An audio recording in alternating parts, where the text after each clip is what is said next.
ஒரு ஊர்ல வைத்தியர் ஒருத்தர் இருந்தார். அவர் அடிக்கடி காட்டுக்குள்ள போய் எதையோ ஒரு விஷயத்த பத்தி தேடிக்கிட்டே இருப்பார். என்ன தேடுறாருன்னு இதுவரைக்கும் யாருக்குமே தெரியாது.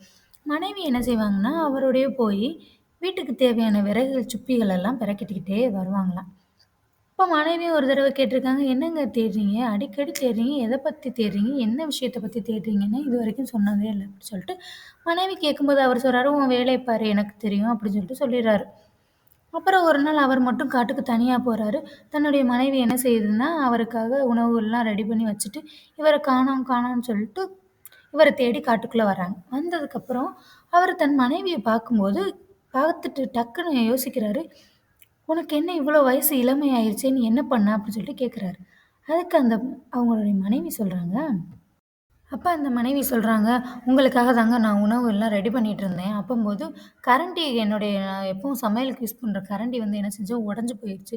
பக்கத்துல இருந்த ஒரு குச்சிய எடுத்து அத கிண்டுனேன். அந்த உணவு எல்லாம் கருப்பா போயிருச்சுங்க. அதனால உங்களுக்காக நான் வேற உணவு ஒண்ணு செஞ்சு வச்சிருந்தேன்.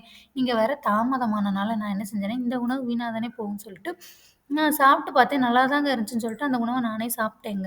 பார்த்தா இப்படி ஆயிருச்சு." அப்படி சொன்னோனே, அவர் வேகமா ஓடி வர்றாரு. "இத்தன ஆண்டு காலமா நான் இதத்தான் தேடிட்டு இருந்தேன். இந்த குச்சி எங்க இருந்துச்சு?" அப்படின்னு கேட்கும்போது, "எங்க அந்த குச்சி? எங்க அந்த குச்சின்னு?" கேட்கும்போது அந்த மனைவி சொல்றாங்க, "இப்பதாங்க அடுத்து சமைக்கும்போது அந்த குச்சிய அடுப்புல வச்சு எரிச்சுட்டேங்க." அப்படின்னு சொல்லிட்டு சொல்றாங்க.